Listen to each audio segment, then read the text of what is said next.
Aujourd'hui, je voudrais partager avec vous un verset qui me donne tellement d'encouragement.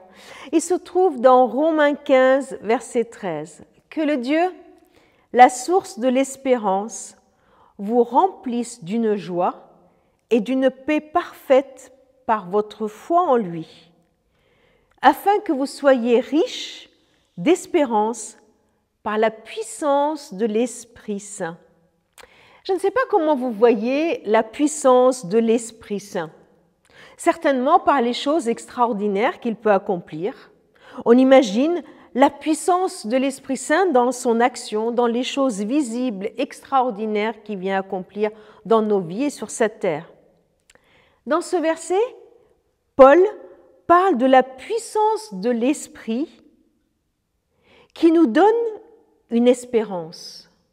Et c'est cette espérance qui est richesse, que vous soyez riches d'espérance par la puissance de l'Esprit. Le fruit de la puissance de l'Esprit, la conséquence de l'action puissante de l'Esprit, c'est être rempli de cette espérance. Alors, cette espérance, elle va se manifester comment?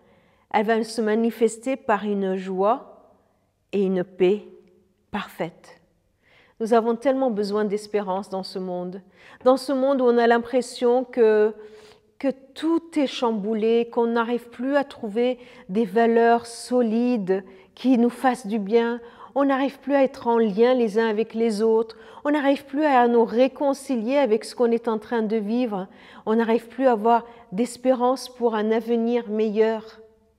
Ce verset est là pour nous dire que Dieu, qui est la source de l'espérance, veut nous donner de l'espérance. Alors, si vous en manquez aujourd'hui, espérance pour votre vie, pour votre famille, espérance dans votre vie professionnelle, espérance dans l'avenir qui se dessine devant vous, demandons à l'Esprit que sa puissance agisse en nous et que l'espérance qu'il nous donne nous remplisse de joie et de paix.